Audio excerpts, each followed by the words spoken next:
Okay, so we're recording. I guess we'll record here too. So the flow of the Maimed, the basic question of the Maimed is that when Yeshua is quoted in the Haggadah, which the Haggadah traces our origins,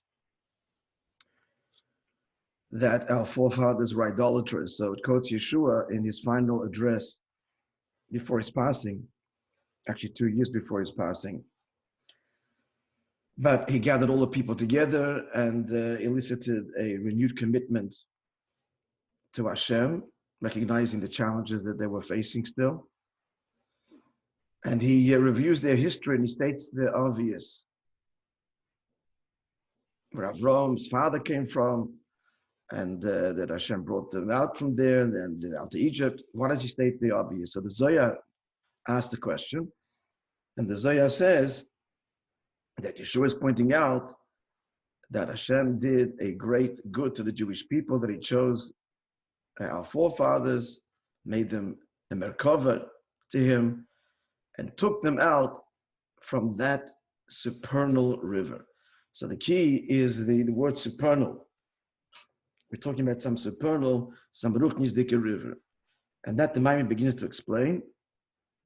That what he's saying is that the river is the inyan of Bina or Machshava, as in the river flows out of Eden, Eden being the Gan, Eden being Chachma, and the river flows out of the Gan, of Eden, and waters the Gan. That's already the other Svidus and Malchus. So the point being that Yeshua is saying, as a prophecy, Hashem is speaking, revealing something novel. What he's revealing, what is novel here is that the Pasuk is revealing the source of Neshamas Yisrael. That's basically what's being conveyed here. And not just the source, but the whole kavanah of the Yerida of the Neshama down here, and how this was implanted, or the reality of the Neshamas of the forefathers, and that's bequeathed to us, and that becomes our avodah and our ability thereafter. That's what the Maimon is going to explain. That's what Yeshua is telling the Yidden. That's what the Maimon is revealing here. So step by step, again. So the first point is to establish that the neshama comes from the other side, their neshamas of the others, and likewise all neshamas after them, which they bequeath to us, as Dr. explains in Tanya. So the neshama comes from a level of the other side of the river, meaning to say higher than Bina, higher than the divine level of machshava. And that's conveyed in the diak of Lashon Chazal, Oluba machshava. The highest levels of machshava, not classic machshava as conveyed by the river of thoughts and letters and words, but at the very essential level. That's also the Bikurim, that Yidden are called Hashem's Bikurim from all of the nations of the world. Bikurim means primal, kadmoinim, because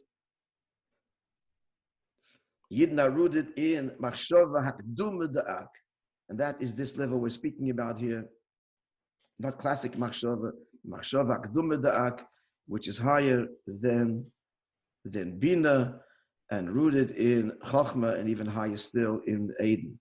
Okay, that's what we're up to. Yes? So now we're up to the last word of the second last line. Yeah, we're good so far? Okay.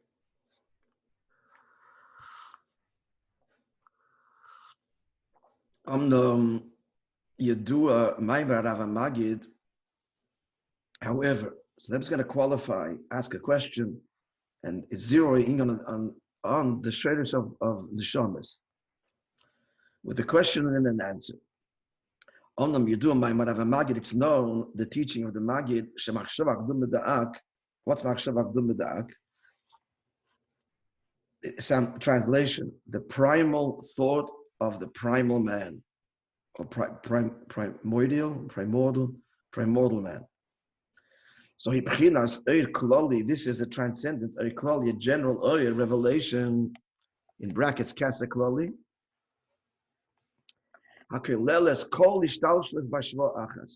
it kind of sweeps and includes all of Ishtarshalis equally. Keser HaKloli. So what's the question? So at that level, it's since the Machshavah Duma Da'ak embraces and includes all of Ishtarshalis. It's like this essential desire, not articulated yet, for all that will emerge afterwards. But nonetheless, in that desire, Keser HaKloli, of Ishtarshalis, and everything that's part of Ishtarshalis is present in Machshavah Duma Da'ak. If so, Yesh Mokim Gam B'Musa'ila. So there's room here also for the nations of the world. And yet we're saying that he didn't come from the neshamas are rooted in a level beyond the entire system. So he continues. That's why we quoted earlier in the previous quotation. The Yidna, the Eibush is Bikurim, because he wants to identify, again, this is highly kind of geographically Kabbalistic, on the surface at least. So the answer is it Ak? If it's Ak, then it's not Kadman, preceding everything. But it is, because Ak Gufa, but in Ak itself, they are from the highest level, the Pnimius level of Ak. So what have we answered? I mean, technically, okay, this Chitzonius Ak and this Pnimius Ak and the Shamas Yisrael are rooted in Pnimius Ak and everything else in Chitzonius Ak. So obviously it's not just, okay, so we've just upped the ante, ratcheted it up a bit, gone one level above, and we've resolved our problem. That's true, but the difference, of course, between Pnimius and Chitzonius, as we spoke earlier, is not merely a difference of level. It's not really a difference of level. The Pnimius means the inner desire. We're talking about desire here. Keser Kloli, Rotzen, the Eibush is Rotzen. There's inner desire and external desire. The difference being, of course, that external desire serves, it's a means for an end. It serves some purpose. And Pnimius desire is, this is what I desire. So what this means, therefore, is that everything else is Hashem's will and is rooted into the divine, of course, but it's Chitzonius Rotzen in the sense of that's all in order to achieve the Pnimius Rotzen, which is his desire for a relationship with the Neshamas Yisrael. And Hashem wants that this relationship with the Neshamas Yisrael be reflected in all of creation. That all of creation experience and reflect this Kavanah Pnimius of Dir B'Tachtonim, which is not the Tachton per se, but Neshamas Yisrael in Tachtonim. So it's not dismissive of everything else, but it's just saying that everything else, its purpose is to reflect the essential bond between the Eibush and Yidden. That's what's meant by Pnimius Ak. Clear? Now it goes even further. In the Pnimius Gufa, there's Etzem. As we all know, there's three levels, right? There's Chitzonius, there's Pnimius, and there's Etzem, which corresponds to Protim, Klal, and Etzem. Got the details of something, the manifested external identifiable details. Then there's the general identity of whatever we speak of, and then there's its essential identity. Etzem, Klal, Uprat, which is spoken about in the past. You know, just to, in parenthesis, just to dim or illustrate that. Talking about a person. So there's the Protim, or the Chitzonius of a person. That's the measurable character traits, a level of intelligence, observable behavior, etc. That's the Protim. The Klal is the kind of person, their personality types, that would embrace all of these details, like a Klal embraces and is the source, a formula is the source of all the details that emerge. And then there's the Etzem, he's a human being. There are many, endless models for this, but that was just one model. So now he's tracing the neshamas, not just the Pnimius HaRotzen, but Atzmis Dike, Atzmis. Verily a part of Hashem above. L'mayli Yosef, continuing now. Third line, last word. Hine, Sheiresh HaNeshamas, interesting lashon here is that the shros of the neshamas are b'chinas oisius shebe'atzmus ein sof shlifnei hatzimtzum. So neshamas are rooted in the letters of atzmus ein sof hide in the tzimtzum. Now here we don't mean letters like we mean classic letters in machshava, like we spoke earlier, which is bina, which is obviously far removed from atzmus ein sof. The oisius here mean, in the broadest of terms, it means the Eibishter's koich hagvul. In atzmus, the Eibishter's ability to express himself ultimately in a defined way. Each neshama comes down with its own unique characteristic, etc. But all of that is rooted in atzmus ein sof. At the level of atzmus ein sof, these oisius would be similar to the potential, the koich hagvul. K'mayma, like it says in Zohar, this quote actually is from the very beginning, the opening statement of the Zohar, not the Akdama, but the opening statement of Bereshis. Right, the Zohar is written as a commentary on Chumash. So it says the famous quote, Beresh Human is the Malka, the beginning of the desire of the king, Golaf Gelifu Betiro Yilo. Translated, he engraved or impression, he made an impression, Golaf Gelifu, he made an impression Betiro Yilo in the highest light, the highest oir. Very cryptic words, beginning of the Ratzon, the Reish Humnus, the Malka. So what it's referring to is the Tachlis HaKavana, Neshamas Yisrael. The Zohar is describing how Neshamas Yisrael are etched or engraved or impression in the Tiri law, which means the supernal oir. This word, by the way, you're familiar with it, Gilufin, from the, anybody? Yeah. Huh? B'nei Chala, yeah, where the king leaves his impression. And I mentioned to you that Chassidim, the way they arrive to Shalosh Shodis is B'Gelifim. Yes, Chassidim would refer to someone after Mashke as Begilufin, as if to say impressioned by the Mashke. That's, it's interesting. Chassidim would use such a term, Begilufin. He's been impressioned by it. Now, the language of Chassidim, when it comes to Inyonim of Kedusha, which is what a Fabrengen should be, and saying L'chaim ought to be, itself is very elevated and very subtle. Begilufin. Or they would say as Noch Mashke, he's after Mashke. L'chaim. Chaim is giving us the expert inside. As Noch Mashke, it's Noch L'chaim. Chas v'sholom, I'm really saying this, that Chas v'sholom, that it should be anything beyond that the description of the chassid should be anything beyond these, holy and suggestive words. If it goes beyond that, or I should say beneath that, then we've missed the point. Okay. So, good. So what did the Rebbe answer? That it's Pnimius Avak and higher than Pnimius Avak. Golif Glifu Betir Yilo, Neshamas are impression. That's where they're carved out, as it were, in Tir Yilo, the supernal oir, the Atmas oir inside. That's why every Yid says, which you have given me, it is pure. You created it, you formed it, you blew it into me. That's the Neshama's descent in Biyah. That's the three levels of Biyah, the Neshama's descent into the Guf. So what's Tahirihi?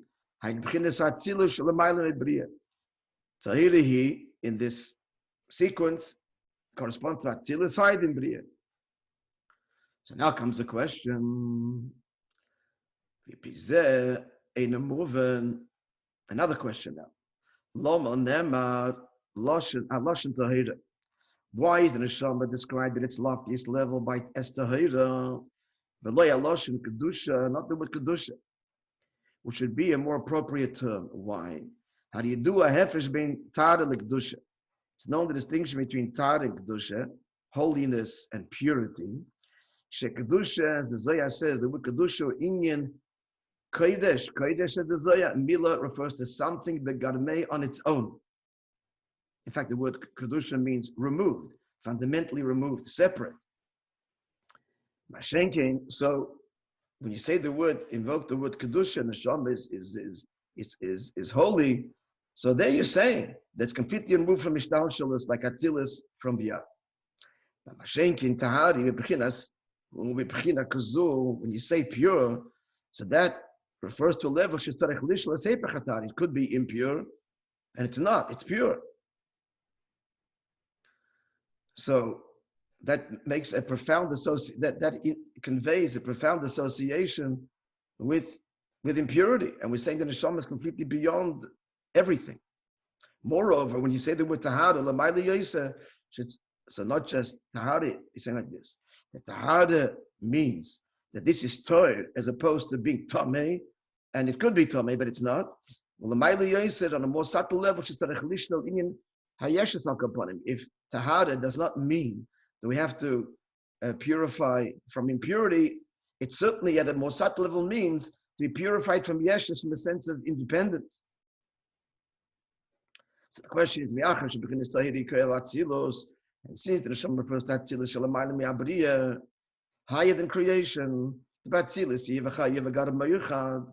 Atzilus, he, the Eibishter, and his life was the Eid, the Garmoy and his causations, referring to the Kelim, are all one. And as we learn, Atzilus is dominated by Chachma, in which is invested Pnimius, Ak, and everything else. So why would we describe the Neshama as being pure and not holy? Question's clear. Yeah? Yes, little nod. Friends? Yeah? Okay. Moreover, becomes difficult. I just, as an aside, this mime, as you know, is being said after the second Seder. Everybody's after Dalat Koises and everything else. And this highly dense mimer. It's 2 o'clock in the morning, if not later. And it's further difficult to understand why we use the Tahira when we talk about the Shedesh Neshamas Yisrael in broader terms, not just in the narrow term of Atzilus, but in the bigger picture. In other words, tracing the Neshama source even higher. Because the in the big picture, the root of Neshama Yisrael is not simply Atzilus. That's as the Neshama descends already into the system. So as it descends into the system, it's rooted in Atzilus, which is beyond the narrow system, which really starts at Biyah. But ultimately, Atzilus is also part of Hishtalshalos. So there's the bigger, broader, grander, deeper source of the Neshama, which is really what we described earlier. And now even more detail. Sheshorshim Batzilus, the Klolos, they're rooted in the general level of Atzilus Lifnei Atzimtzum. Ki Yadua, as is known, and we encountered this in many Maamorim before.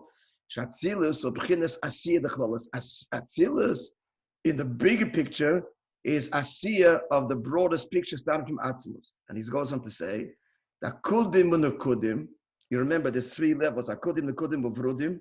Akudim is the highest level, and Nekudim, the next level, and Vrudim. Akudim is where all the Eiris are one. Nekudim is Toyo, and Vrudim is Atzilus. So Atzilus, now we're in the big picture. Atzilus is the lowest level of Abiyah, the Klolos. Of Atzilus B'riya is Asiyah, the Klolos.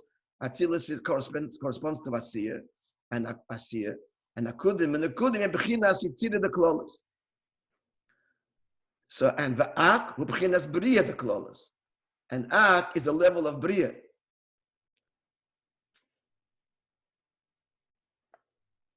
So, V'zeu Inyan, And then what's Atzilus? Atzilus is beyond the Ein Sof. So we say that the neshama comes down through the barasa yitzarta nafachta shehem b'chinas biyah haklolium. That's biyah haklolium. The Torah, and so what's Torah? Which is Atzilus haklolus. Yikoy al b'chinas Atzilus haklolus v'yin tira ilah shakodim hatzimtzum. This is this loftiest level of tahada, which is before the tzimtzum, the oil. Here means tira ilah, means the pure light. We don't mean here tahira here as in the word tira does not mean tahira. This means light. Lift that tzimtzum. So why are we using the word tahada? The question becomes stronger when we look at the neshama of the neshama, not just in Atzilus, but Atzilus haklolis, which is tira ilah, as quoted earlier. Goal of glifa b'tira ilah. So why are we using the word tahada, which implies a relationship with the impure, or with yeshes at least? Are we clear? Not to confuse tahira with tira, which means light. Question is clear. So he's further deepening the question based on what we learned earlier of where the neshama is rooted. So the appropriate word would be kedusha. Kadeshahi, not tahirahi. Question's clear, yeah? The answer is very cryptic. But the source of Neshamas Yisrael, they are rooted in the letters. Now again, we don't mean here classic letters as in hardcore formulated machshava, which is really bina. We mean here oisius as in the koyach hagvul. So they're rooted in the koyach hagvul of tiri love. It's not in the oir. Let's continue reading the words, and we'll try and offer some insight. Now, since the koyach hagvul, oisius/oisius, ultimately that's the source of hardcore gvul, which assumes a sense of independence of Metzius. Therefore, it says the Lashon Tahiras. That's the end of the answer. So let me just offer some insight. So that he's concluded now the identifying the level of the neshama of Me'eva Landor. What was the last point that he said? Clearly, it's not to lessen the neshama's level. What it means is that the neshama comes from this koyach hagvul, this supernal, sublime koyach hagvul in the Ein Sof, Atmas Ein Sof, because the whole kavanah is that the neshama should come down into a guf and contend with hardcore gvul in this world and the olam of choshev. So the neshama should be able to contend with that and come into a guf. It's rooted in the oisius in Atmas Ein Sof. And as we've learned in the previous maamer, that the koyach hagvul, as it were, is rooted deep in Atmas Ein Sof than koyach habligvul. As it's known that the kelim are rooted deeper than the oir. As we mentioned in the previous maamer, we see in our own personal lives that that to contain oneself is a greater investor of the self than just liberal and natural expression, unbridled expression. That's natural. The nature of all things is to express itself, but to contain is actually a deeper, more atzmisdik investor. Now, true, from the perspective of atzmos, all is equal. Nothing is more difficult, God forbid, for him, or easier whatsoever. But Hashem created this whole point. The whole point of this is a system that we emulate, that we appreciate and understand. And we're created in such a way that gvul, in the one hand, is lower, on the other hand, requires greater investor. Another illustration of that is, to tolerate your enemy takes more investor, must come from a deeper place of you than to embrace your friend. So to create Elam Hazeh, Gvul, and Klippus and Cheshech, Abish is in a way more invested than to create Atzilus and Ein Sof, which is natural expression of holiness and purity and everything else. So l'chud, that's what he means here, that the neshamas are rooted in Atmas Ein Sof. But we're in Atmas Ein Sof, not deeper than the Oir, the Giluyim, which if it just came from the Giluyim component, it wouldn't be able to contend with this world. It wouldn't even be able to get into a goof. But it comes into a goof because it's rooted in the Oisius, the Kayach HaGvul, therefore comes into a goof, and the divine intent is then played out. All to say, in summary, that the Neshama Yisrael come Eiver Hanor, the other side of Bina, the other side of classic Machshava, and they're rooted in Pnimius Ak, the Pnimius of Ak, and even higher than that, Oisius of Atzmos Eitzach Lifnei Atzimtzum, and that's why it's called Toherehi, because notwithstanding its extraordinary level, it has a shaykhs by divine design with Elam Hazeh from the very beginning. From the very beginning, part of its very identity is the union of Gvul, which means that's where you're going to have to be going into the world of Gvul and Cheshach and Elam Hazeh and make this world a Dira B'Tachtoin. Somewhat clear? How does this jive with what we always learn, that the reason the neshama has the power to overcome all the limitations of the worlds, etc., is because we come from beyond that, because we don't come from Isis, but we come from Etzem. I mean, in many places, Siddhis in general explains that how does the Yid have the power, is because he comes from beyond the system. Over here, you're saying, no, he still comes within the system. Not the system. These are not the system. Within the system, beyond the system, that's shaykh to the system. No. It's not the system. Atzmis Dika Oisius is not part of the system. It's the ultimate source from where the system comes. We're talking about Atzmis Ein Sof. We're talking about the Pnimius HaKavana. What's the Pnimius HaKavana? The Pnimius HaKavana is there should be a Dira B'Tachtonim. That's already present in this very deep, essential way in Atzmas Ein Sof, in the Kavan, in the Bereish Humanus of the Malka, in the ultimate Rotzen. The Rotzen, Pnimius HaRotzen. The Pnimius HaRotzen is there should be a little Neshama, Kavayachal, you and me, in Elam Hazeh, and make this world a Dira B'Tachtonim, whereby the Eivishtish will be one with us as the Neshama is in a goof down here. That's the ultimate kavanah. So what's the neshama? It's takachelik alakam yimal mamish. Now, and now we're getting the nuance of that. That chelik alakam yimal mamish means, what's the mamish? As the Rebbe Rashab said, that the word mamish has two opposite meanings. Mamish means mamish achelik avatzmus, and mamish means something tangible you can touch with your hands. Oh, that's the ganze kavanah. That the atzmus wants a tangible relationship with a yid, a little yid who is everything to him. In Elam Hazeh, in this little goof. And that doesn't come somehow in this, it doesn't emerge in the system. All of a sudden, Neshama comes down and starts, what's this? Gvul. I don't know from this. Yes, you do. Gvul is deeply implanted in your essential identity as you are bound up with Atzmos.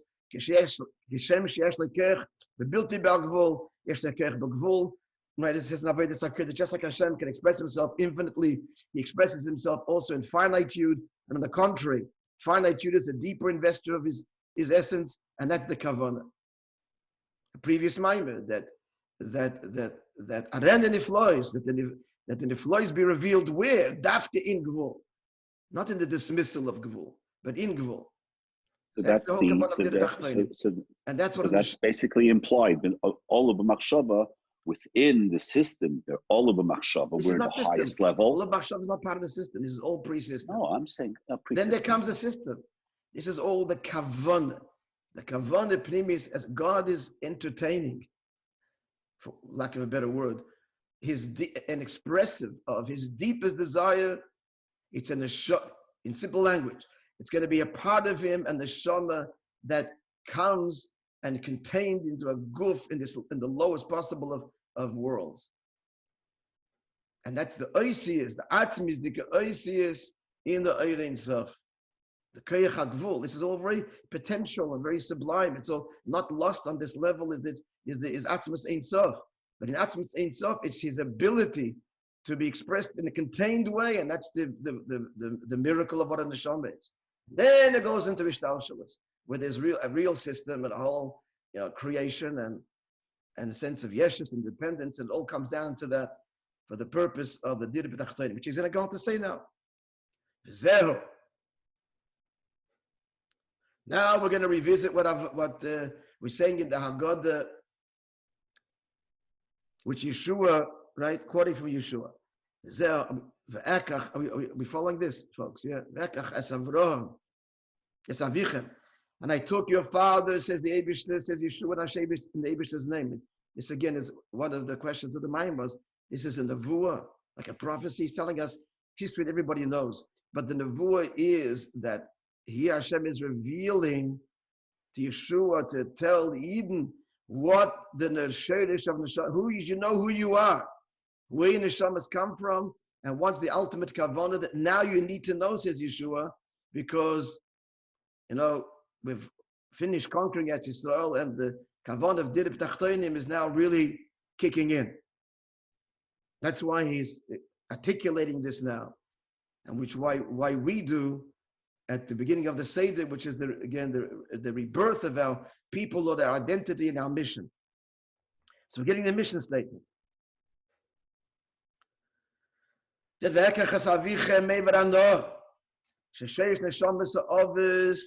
shadish of the source of the neshamas of the others bequeathed to every one of us.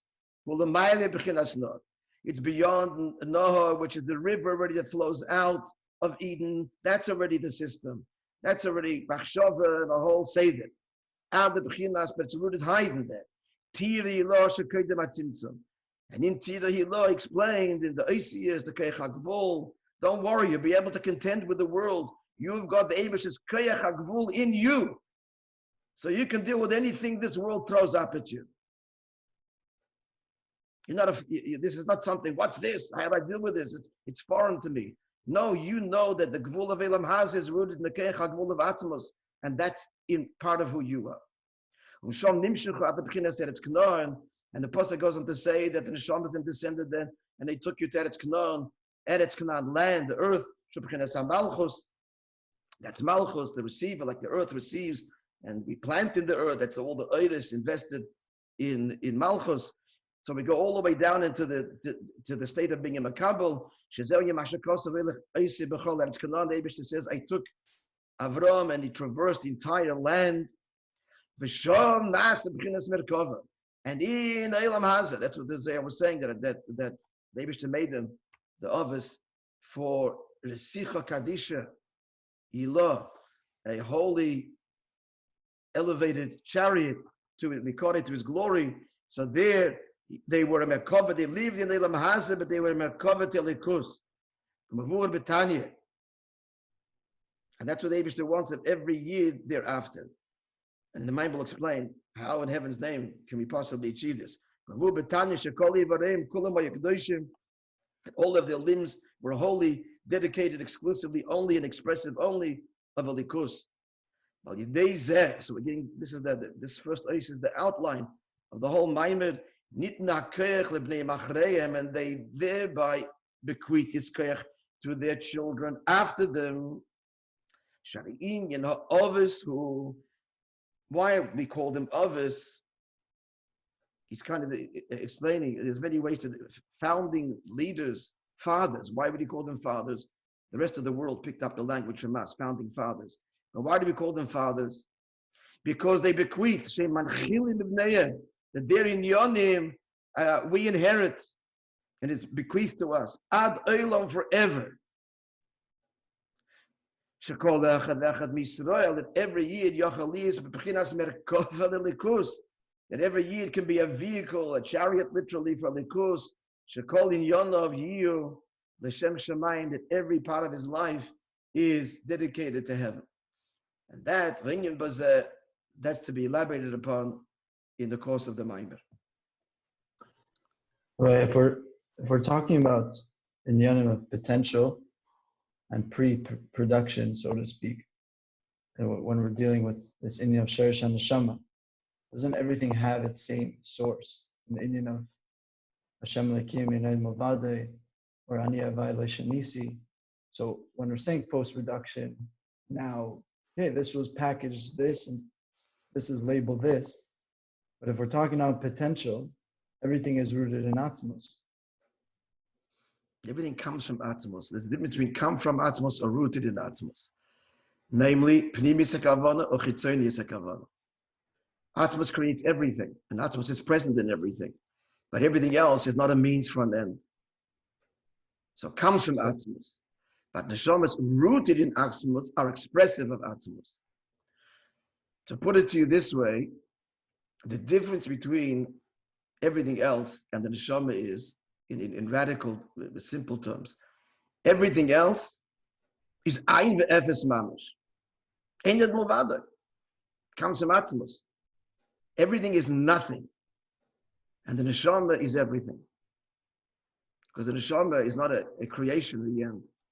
Creation is all a means coming from Atmos, but Atmos' choice to create it for his pnimis hakavana, where he's invested, and that's the neshama. So the neshama, it's again simple.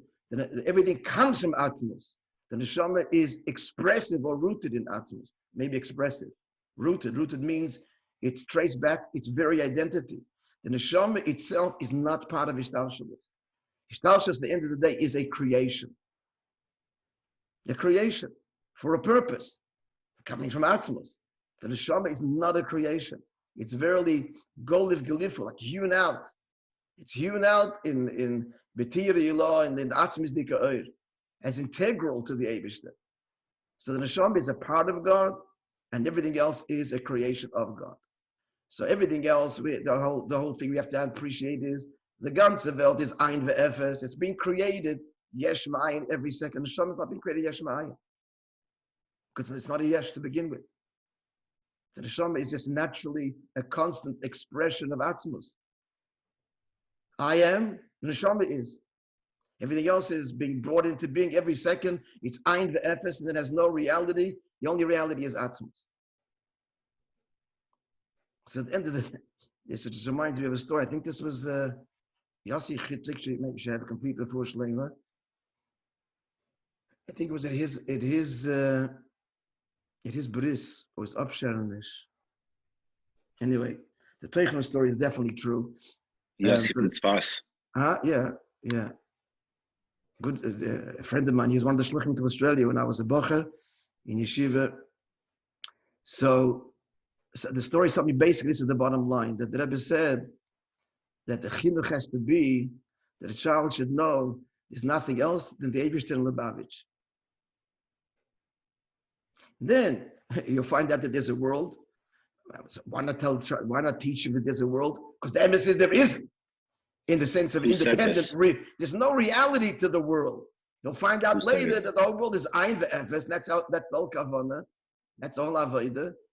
But neshama, Yidden, and Lubavitch, that's real. Because neshamas are not simply a creation, yesh ma'ayin, but the very expression. The embassy of Yonah Oisius for this. We don't have Oisius exactly to explain. We had the Maimer, the Oisius of Atmos. And so, what I mean to say is that how is it neshama comes down the mata? You and I are these independent beings, but the etzem of the neshama, despite its sense of yeshes, and it comes into ishtalshalus, it's really remains elikus. In the words of the Rebbe Rashab, elikus ve'elikus verta nivre. It's not like the rest of ishtalshalus. The rest of ishtalshalus is nivre, finished. It's a bria, yesh ma'ayin. Needs constant hischachus. But the neshama is not that way. This need for constant hischachus, because it naturally is the expression of Atmos. So how does the mimer make that inyan so complex? If we're talking simply pnimis yotzim, chitzonius yotzim, as something created and something not created, something that's rooted in. You could reduce all of Chassidus to just a very simple statement. That's true. But the whole kavanah is, part of the kavanah is to understand the nuance of all of these levels, ultimately because we have the same parallels within ourselves, and they have profound messages in Avodah, which the Maim itself will go on to say. Well, we're talking about the others. But understanding of all of these levels and the nuance, Keich HaGvul in Atmos, this is all in order to make us understand and appreciate the great gift bequeathed to us, what we have, what a neshama is. And there's parallels of all of this in Avodah. You're asking a good question. You're asking a question because, okay, we're running out of time. Very often, after a whole beer in the psukim and the dargis, comes out to a beer that was said before. In fact, we quote another quote to answer this question. No, so that quote already said it. And here we're explaining it, what's going on over here. We're explaining it, what's all out to explain a speech of Yeshua. What's he saying? What does it mean, Ma'even Lenor? So I'm just going to say this now, because the kavanah is to reveal the emes of Eined Milvadei, the Neshama Shemusha Shenatzmos, and so on, in every story, in every aspect, in every nuance, every detail of history and of Ishtamshalos. Every Maimer Hazal for that matter. That's part of Dira B'Tachtoinim. Is to explain it and show this in the Psukim and in the stories and in the halachas. But it all does come back to the simplest truth. Ein Nid Milvadei and Neshamas Moshe Shenatzmos. That's the simplest truth. But that is expressed and threaded and unites and is to be discovered in every level, in every aspect, and it's all relative. Atzilus the pratis, Atzilus the chlolis.